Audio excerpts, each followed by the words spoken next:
They were close, but not close enough to picking up at least one win at Joe Faber Field against the St. Cloud Rocks.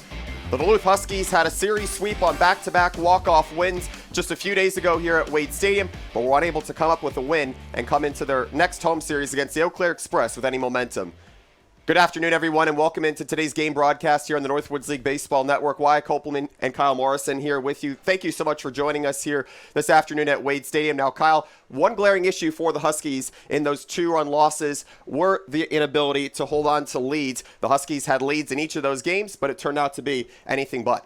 Yeah, and usually when we have these issues, we talk about the bullpen, how the bullpen has not been doing well. But before yesterday's game, the bullpen had only given up one earned run in their last 13 and third innings pitched. Yes, yesterday Dylan Hill got tagged for 4 earned runs in what has been his worst appearance of the entire season. But overall, the bullpen looks pretty good. And even though they lost those 2 games in St. Cloud, they just split a 4-game series against the best team in the Great Plains. They're going to have to keep that mojo and keep that momentum going to today's doubleheader. This might be the 2 biggest games for the Huskies so far this season. They're playing an Eau Claire Express team that currently leads the overall standings in the Great Plains East by 3.5 games over Duluth. And if the Duluth Huskies want any shot at hosting 2 games in that 3-game series to start the playoffs, they're going to have to find a way to win at least one and probably both of these games here today. The Huskies coming up unsuccessful in both visits to Carson Park against an Eau Claire Express team that saw its first place lead in the first half vanish. The Huskies come away with their first half champion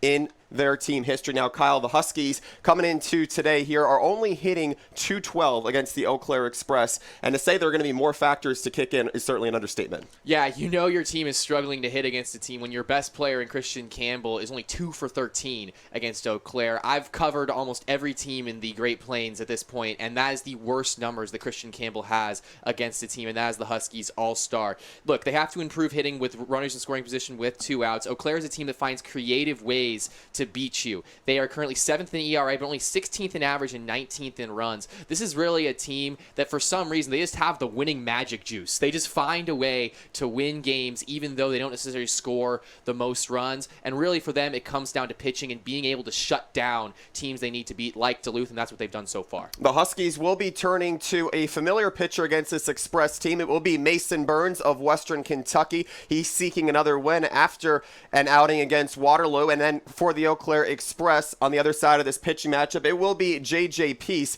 a team or a pitcher the Huskies have yet to face here in this season. Peace coming in after that outing at Waterloo as well. Both pitchers looking for a great win to go on their resume.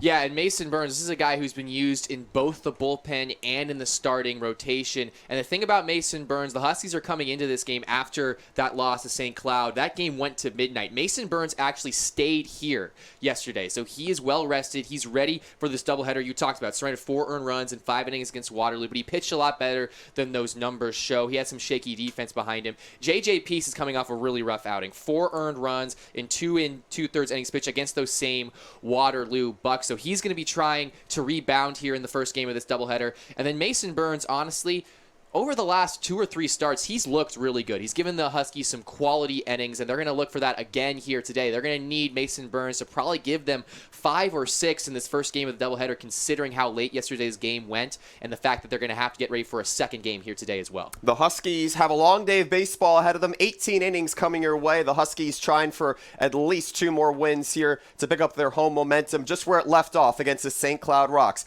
Pitching and starting lineups coming your way in just a moment right here on the Northwoods League Baseball Network.